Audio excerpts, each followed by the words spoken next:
and I would not be able to go to Jamaica. It's that much. And so every year we appreciate it and cannot say how much we appreciate it. There are a number of other people that support us in doing it, and we couldn't go without them, but the amount that the congregation here gives is very substantial as far as I'm concerned, and we appreciate it so very much. We'll give the slide report in just a moment, but through the years and giving reports, one of the hardest things for me to determine is how long the report needs to be. And for those who are vocal enough to tell me, I've learned that the majority of those, anyway, that are outspoken, like a shorter one. And they prefer a lesson with the report. And so that's what I've done. You'll see the title of the lesson back there. We'll spend a few minutes talking about these things, and it'll lead into what we're talking about in regard to our work. Ruined, redeemed, and responsible. What am I talking about there? Somebody want to tell me? Who is ruined? Sinners.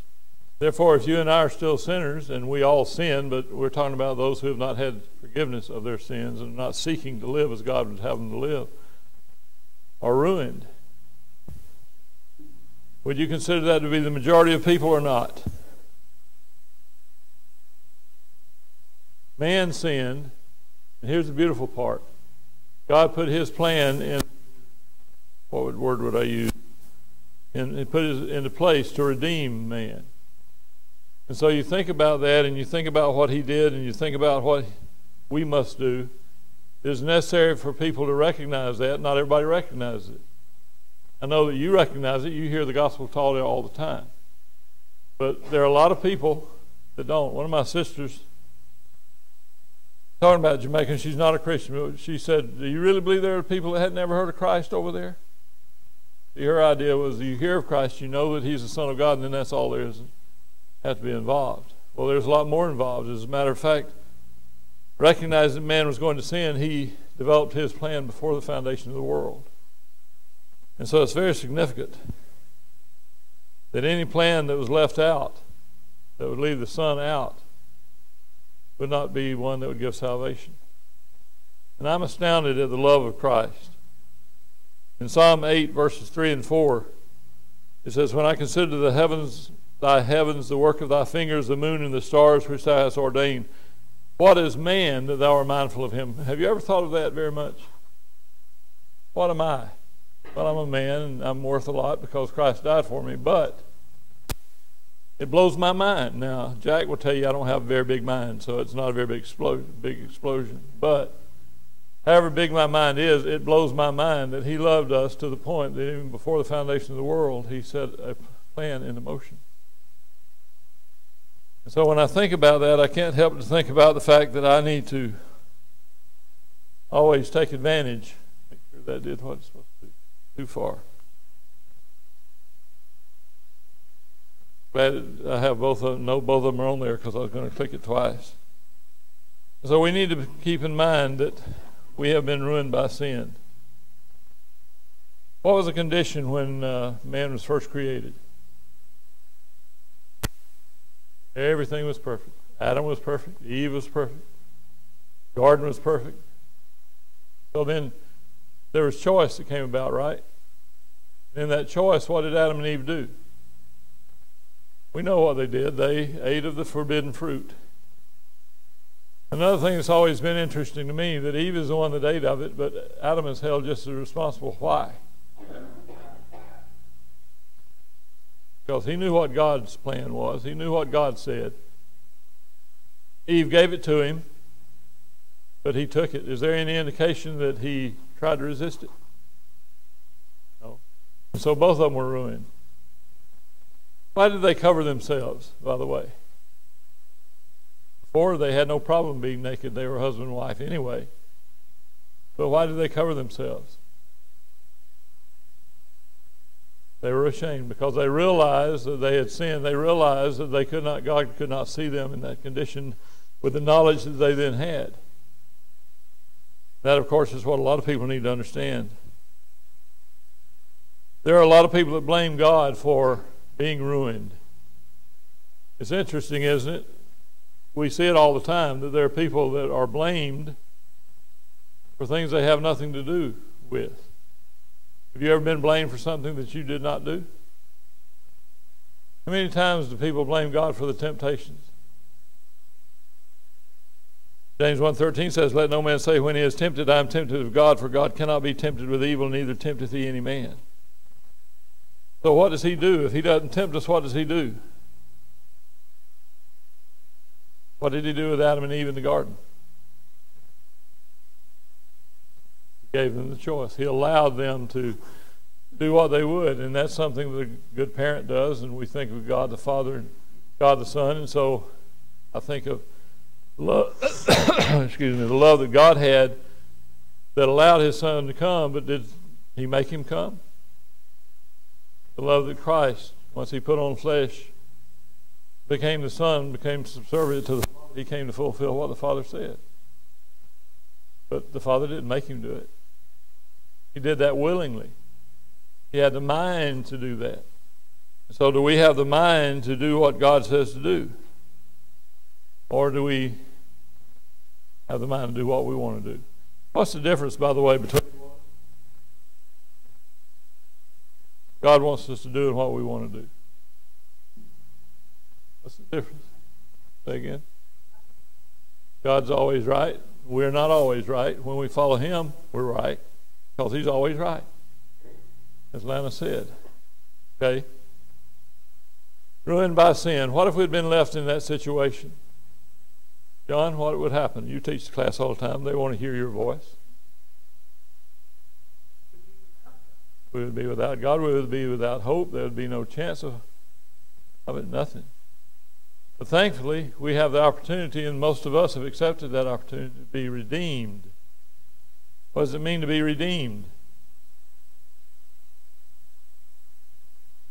It needs to be bought back. There are many saviors in the world, aren't there? Not real saviors. There's only one real savior, but there are many saviors in the minds of the people. I brought a little object. Maybe you have one like this or not. It's an elephant man. It has 5, what do you call the hose? The trunks. Yeah. I think of a trunk as one of those things you pull behind you. Jim O'Connor brought this back from India. Got a real neat story behind it. There's a man that thought he was redeemed and that he was worshiping this idol, this specific idol. And it means a lot to me because Jim brought it from India and gave it to me with this story. He had gone into a little shop, and I don't remember how many he said, probably hundreds of these at this size in this shop. And in the corner there was this one, and it was being worshipped. Had candles and all the things that go along with it. And Jim said, "I want to buy that one," pointing to this one. And the man said, "Well, I worship him." Jim said, "You made it, didn't you?" He said, "Yeah, I made it." "You can make another one, can't you?" "Yeah." "Well, I want to buy that one." So that man sold him his God. Now you think about that for a second. Will this God redeem anybody? It's been in my house collecting dust, and I remember it all the time and talk about it, but I remembered enough to bring it to show you today. Can you imagine selling your God? Well, we might not can imagine selling our God in the way that he did, because that was a physical structure that he could make. But we sometimes do. That's what Adam and Eve did, in essence, sold their. But we don't have to remain ruined, because Christ came, according to Matthew 1:18 through 21, and put on flesh, and he was born of Mary, fulfilling Isaiah 7:14, being born of a virgin. And so he gives us opportunity. I hope and pray that each of us have already taken advantage of that opportunity. I hope and pray that each of us are faithful, but maybe there are some here that aren't. Understand that if you have never obeyed the gospel of Christ, you're still ruined. I do not want to be ruined. I'm spoiled all the time by my wife, but that's natural, and that's what it's supposed to be. I try to spoil her too. That's not what I'm talking about. I don't want to be ruined, and yet sin ruins. And so if I still have sin to my account, then I'm ruined. Does that bring up the next one? Not only are we ruined by sin, and if we're going to be redeemed at all, it's by the Savior, then thirdly, we're responsible to tell others.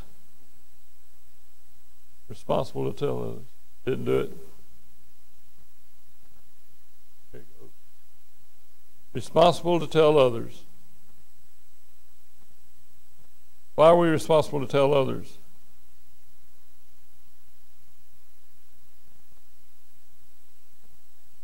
Okay, Matthew 28:18-20, we're supposed to go throughout the whole world. Can everybody go to Jamaica? No, that didn't say go to Jamaica. It says go into all the world, and so there are those that can go to Jamaica, there are those that can't. There are those that can go next door, maybe the others can't for one reason. But it is our responsibility. Clearly, Christians enjoy atonement because of Jesus. And so clearly the responsibility of spreading that good news is mine. But it's not just mine, is it? All of ours. And we know that. We recognize that. I like Psalm 107 and verse 2. Let the redeemed of the Lord say so, whom he hath redeemed from the hand of the enemy. Well, our enemy, of course, is Satan. Let the redeemed of the Lord say so. And in Matthew 28:19-20, as was talked about, we must go into all the world. When we go, we must preach what? The one gospel. None of the elders of this congregation has been with us to Jamaica. I'd very much like it if they would go, but none of them have. But yet they continue to make the decisions to support our work. Why? Because they have confidence that we're indeed doing that we're preaching the one gospel. That we're trying to reach every person that we can, that we're teaching those who hear and believe that they've got to be baptized for the remission of their sins. And they've got to continue. Why? So they can be redeemed. So what about us? Are we fulfilling the Great Commission? Gospel simply must be read. Well, I know that you are. I don't know if you are individually, but I know you as a congregation are. As I was preparing this, I thought about the foyer and that map that is out there and the number of people that are listed on there. Why are those people listed? Do you ever look at that map? You as individual members recognize what this congregation does? I don't know if everything's on the map, but it's a big map and has a lot of names on it. So what does that mean? It means that this congregation supports a lot of people doing a lot of work in a lot of different places. I know recently, including today, you've been having mission reports. It's hard to have a mission report if you don't support somebody that does missions.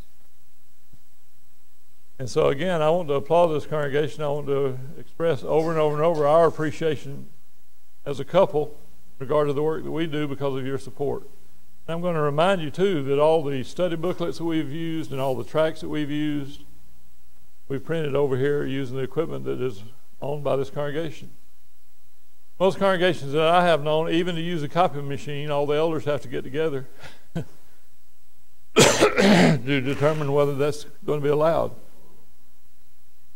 Shortly after we moved here, which has been something over 20 years ago, the elders at that time gave us a key and said, use the equipment anytime you want to. It's the Lord's equipment.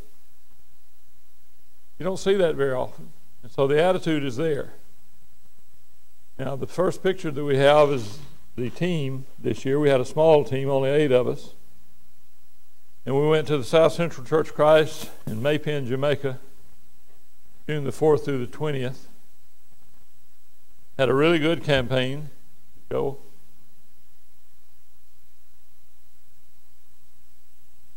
And sure.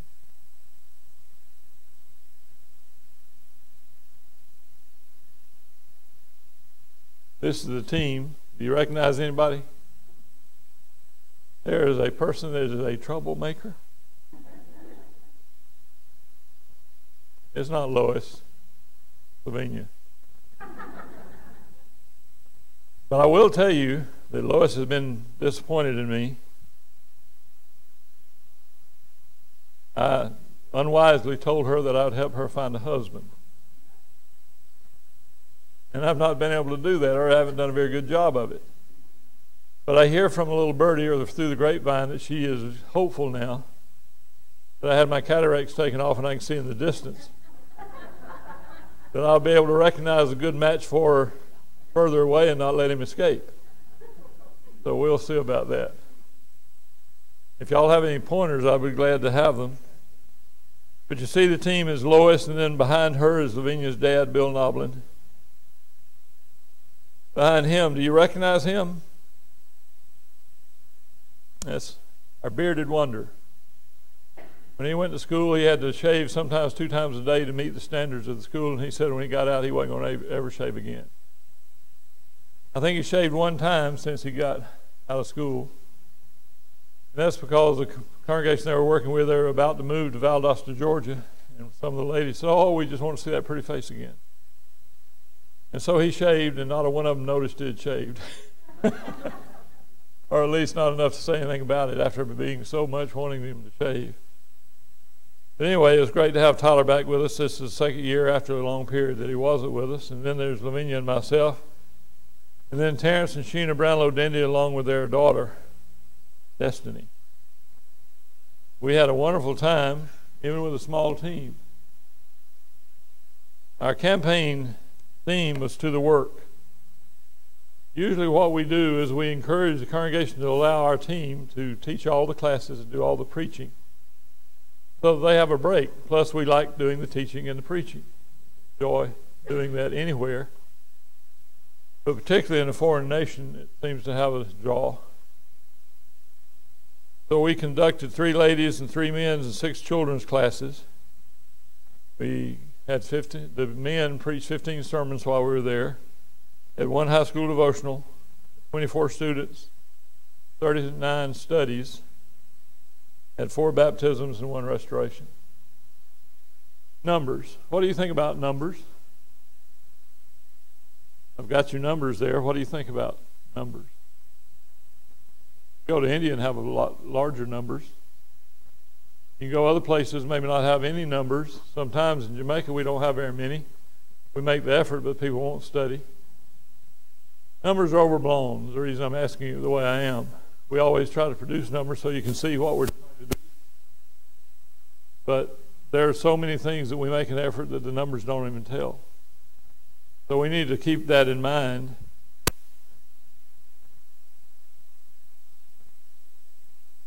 There's that lady again. Lois, from my understanding, I've never been in one of her classes, but Lavinia says she does a wonderful job. I'm sure you already knew that. This is her class probably on Sunday morning. One of the things that you'll recognize in Jamaica and really probably all the Caribbean, you've always heard that they're laid back.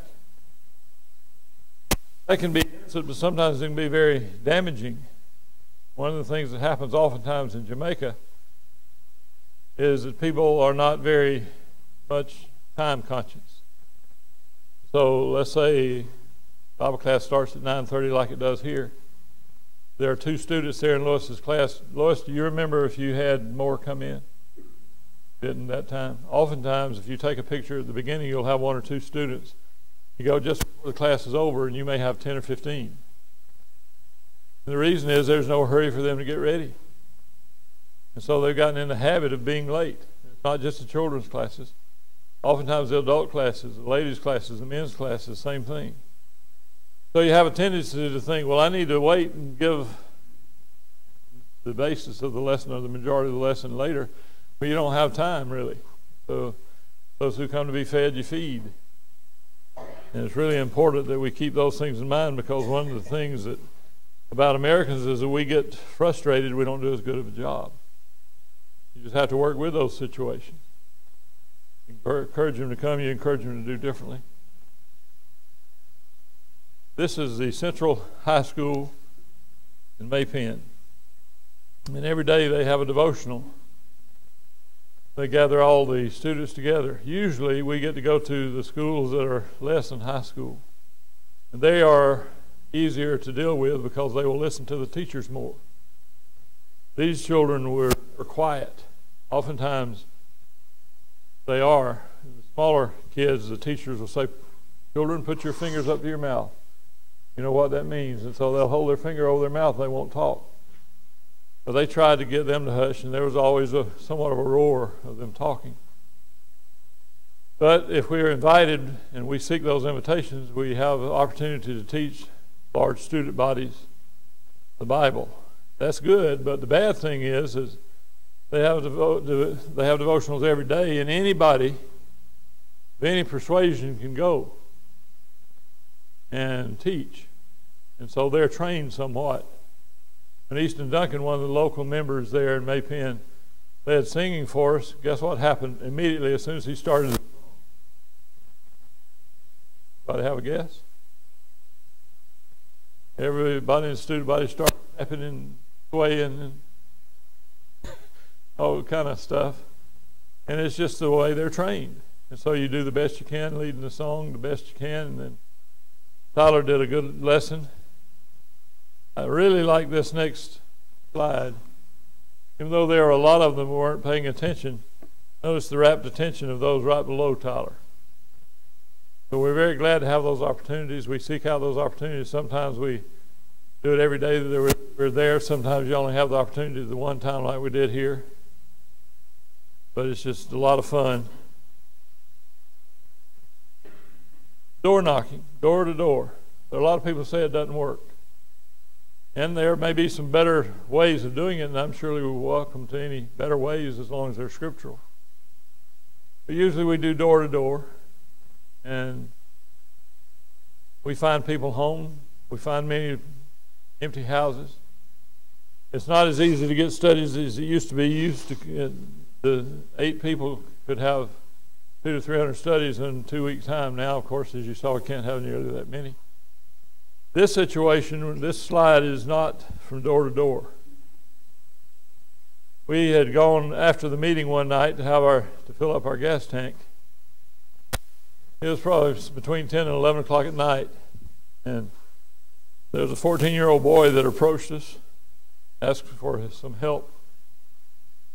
And it's hard to know what to do sometimes because there are beggars all the time. You could take any amount of money and you could spend it in one day standing in one place if you gave it to everybody that begged.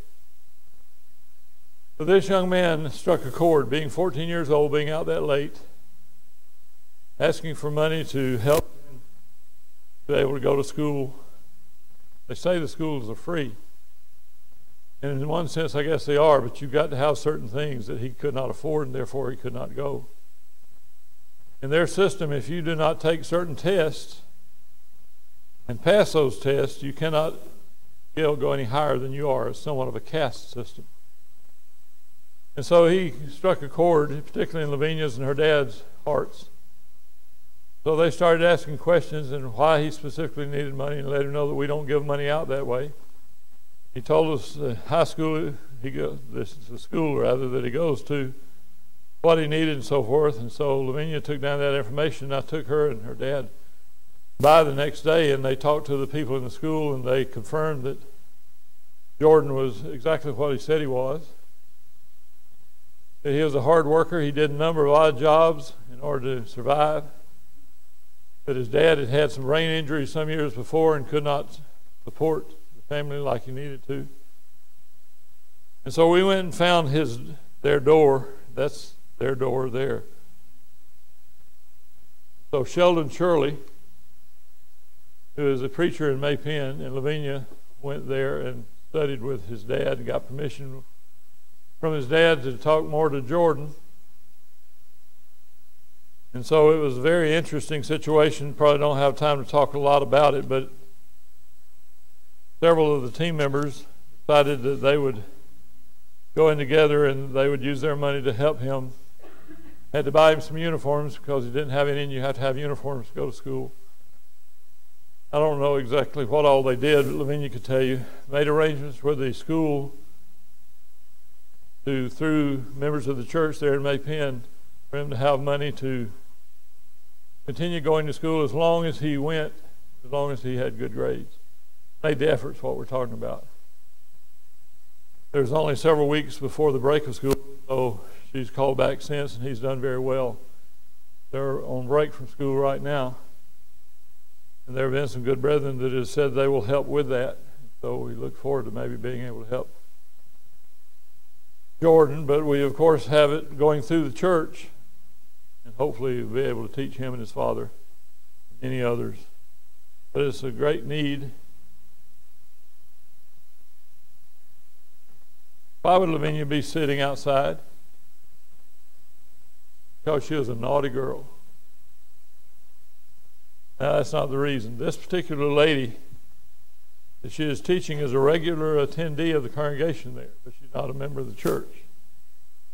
And so Lavinia was trying to get her to see some things that she had not accepted at that point, and she still had not obeyed before we left. But the point is, we have that responsibility to teach others, to take it to others, and so we have that opportunity. We sit wherever we can sit. This next one is one of the most important ones to me. How many of you have heard the name Marcia Allen? You might not remember it if you've heard it, and I expect you've heard it because we've asked for prayers concerning her. She is a very faithful Christian lady, known for many, many years. Matter of fact, many years ago, we did a campaign in her hometown where we got to know her. She was married, had 2 or 3 children. Didn't see 3. And her husband was not happy. So he was trying to convince me to accept the fact that he needed to leave her. I don't know why he would think he could do that. And he said he wasn't happy, and that God would want him to be happy. You can imagine what I said. God expects you to get happy in the same pants you got unhappy out of it.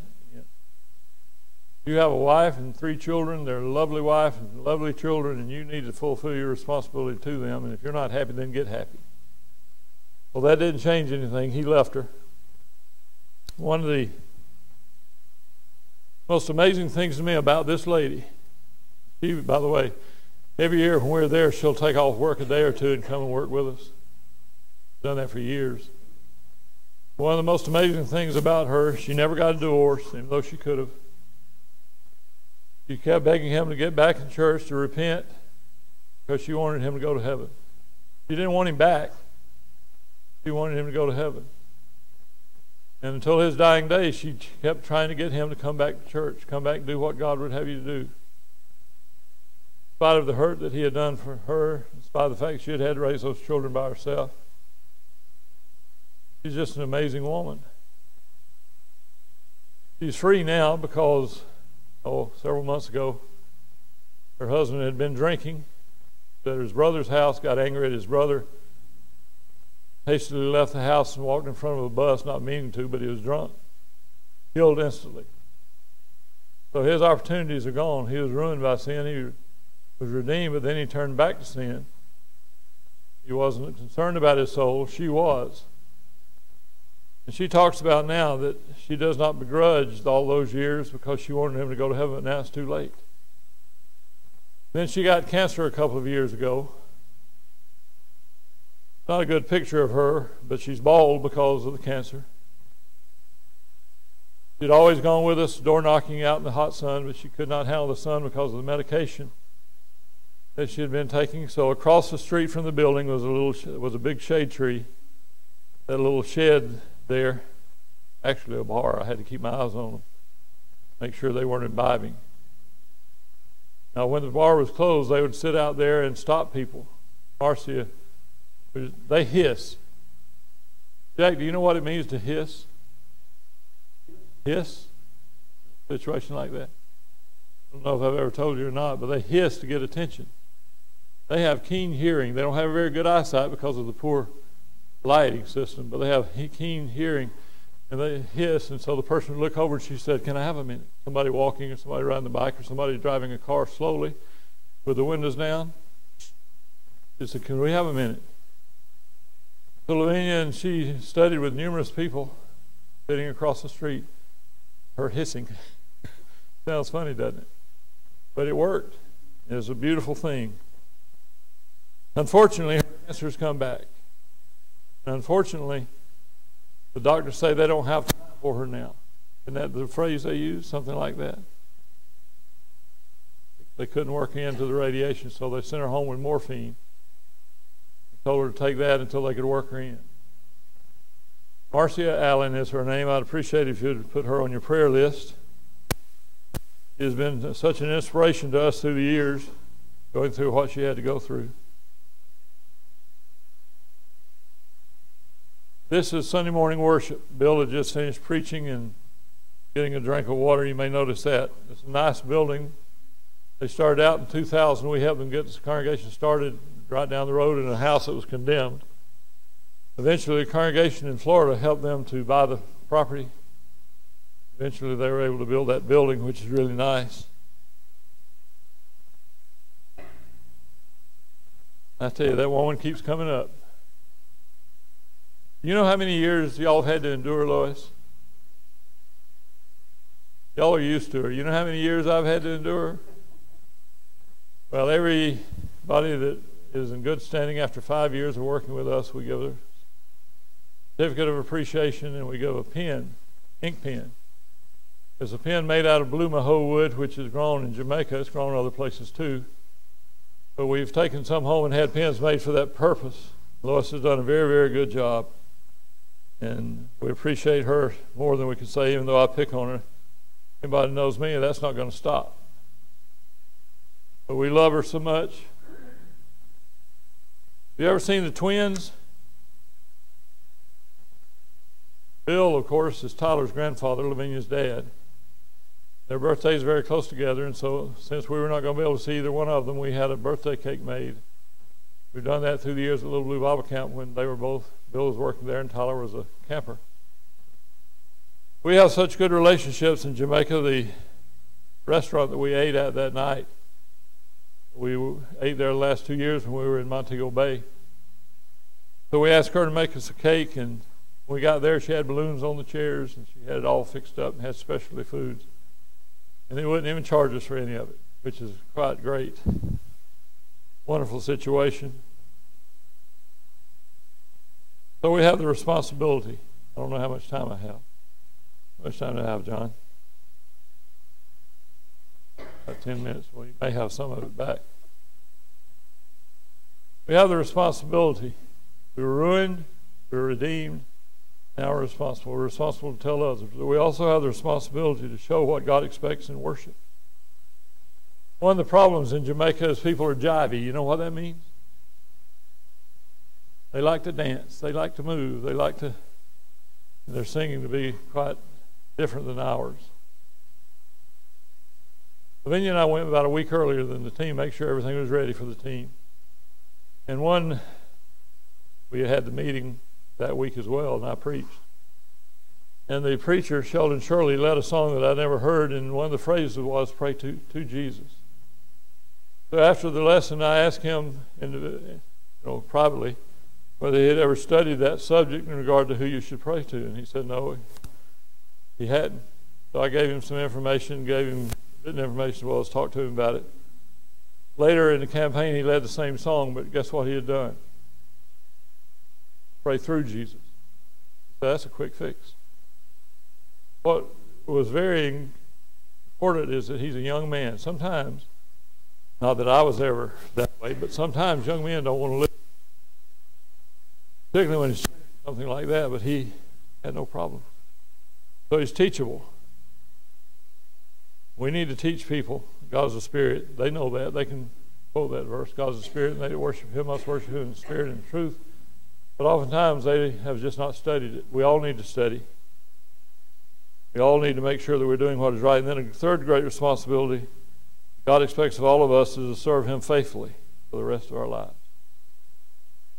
We need to teach that. That's part of the responsibility. I think one of the failures oftentimes is people focus on the plan of salvation so much, and we need to focus on that. But there's a continuation after that, isn't there? So with these thoughts in mind, this is what we do, what we try to do. We know that sin ruins. We know that Christ redeems. We know that we're responsible. So we try to fulfill that responsibility as a couple, help others to fulfill that responsibility. And we are very thankful for your help, because we could not fulfill nearly what we do without your help. Any comments or questions? Yes, sir.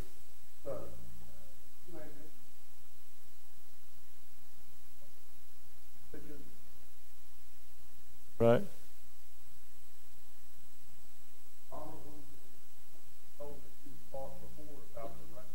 Right.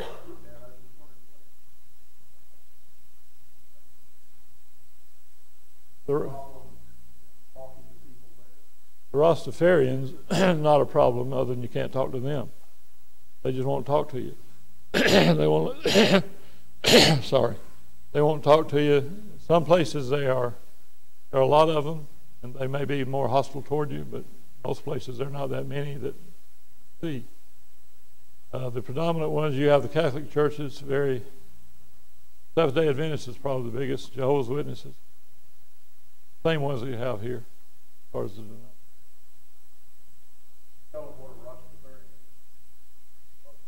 well, Rastafarianism believes in that Haile Selassie, can't even say it, Haile Selassie, or they have that backwards. Say it again. Selassie, Haile Selassie, which was the king of Ethiopia, Jesus. And, they've developed all kinds of things. Marijuana is one of the big parts of their religion. They're high usually. They never wash their hair. No telling what's in it. Well, they don't cut it. They don't wash it. Usually piles over their head. They have big old stocking caps. Quite old in it. They can be converted. One of the more faithful members that we know over there was a apostate. So the gospel can change people, but usually you can't talk to them. Usually they just won't say anything. In fact, there's a I'm not going corner in one community that's named that way because there's a Rasta sitting there, and one of the team members started giving something. I'm not going. Every time he'd say, I'm not going. So that's the I'm not going corner. Anything else? Yes, sir.